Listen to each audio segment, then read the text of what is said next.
Assalamualaikum warahmatullahi wabarakatuh. Perkenalkan, nama saya Nursela Putri Pranata dari program studi Ilmu Al-Quran dan Tafsir. Saya di sini akan memaparkan materi tentang Islam dan problematika kontemporer ekonomi dan politik. Di mana di sini terdapat dua poin. Yang pertama yaitu problematika ekonomi kontemporer dalam perspektif Islam. Yang kedua yaitu problematika politik kontemporer dalam perspektif Islam. Ekonomi dalam perspektif Islam yaitu ekonomi Islam menekankan keadilan, kejujuran, distribusi kekayaan merata, dan tanggung jawab sosial.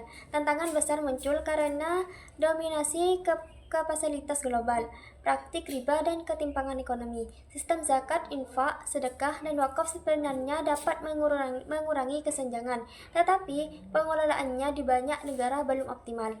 Masalah riba juga menjadi perhatian karena riba dianggap merusak keadilan sosial dan menimbulkan utang berkepanjangan. Sebagai solusi, ulang.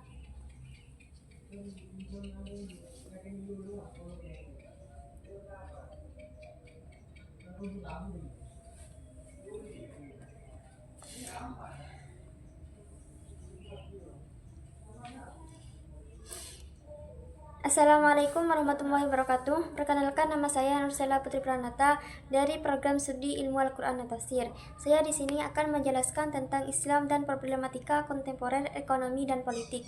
Di mana di sini terdapat dua poin. Yang pertama yaitu problematika ekonomi kontemporer dalam perspektif Islam. Yang kedua yaitu problematika politik kontemporer dalam perspektif Islam. Ekonomi dalam perspektif Islam yaitu ekonomi Islam menekankan keadilan, kejujuran, distribusi kekayaan merata, dan tanggung jawab sosial. Tantangan besar muncul karena dominasi kapasitas global, praktik riba, dan ketimpangan ekonomi. Sistem zakat, infak, sedekah, dan wakaf sebenarnya dapat mengurangi kesenjangan, tetapi pengolahannya di banyak negara belum optimal. Masalah riba juga menjadi perhatian karena riba dianggap merusak keadilan sosial dan menimbulkan utang berkepanjangan. Sebagai solusi, berkembang industri keuangan syariah yang menawarkan alternatif bebas riba, namun implementasinya masih menghadapi kritik karena beberapa produk dianggap belum sepenuhnya mencerminkan nilai asli ekonomi Islam.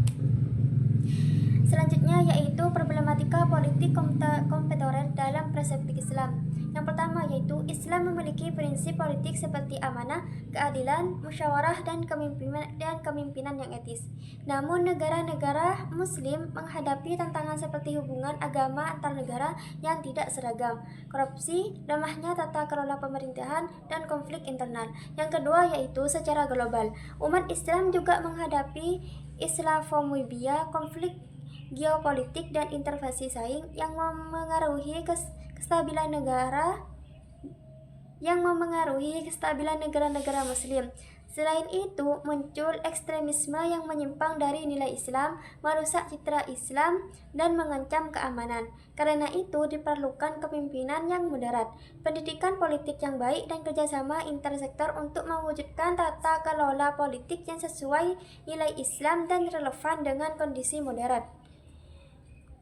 Jadi kesimpulannya di sini yaitu secara keseluruhan problematika ekonomi dan politik kontemporer dalam perspektif Islam berakar pada ketidaksesuaian antara nilai-nilai Islam seperti keadilan, amanah, pemerataan, dan larangan penindasan dengan realitas praktik di masyarakat modern. Dalam ekonomi, isu riba, ketimpangan, dan lemahnya distribusi kekayaan menjadi tantangan utama. Dalam politik, korupsi, konflik internal, dan penyalahgunaan kekuasaan menghambat terwujudnya tata kelola yang beretika. Jadi Islam menawarkan solusi melalui penerapan prinsip syariah yang bersifat universal, keadilan sosial, musyawarah, transparansi, serta penguatan lembaga zakat dan keuangan syariah. Bila nilai-nilai ini dijalankan secara konsisten dan kontekstual, Islam dapat memberikan kontribusi besar bagi pembangunan ekonomi dan politik yang lebih adil, stabil, dan manusiawi. Itulah presentasi dari saya. Sekian, terima kasih. Wassalamualaikum warahmatullahi wabarakatuh.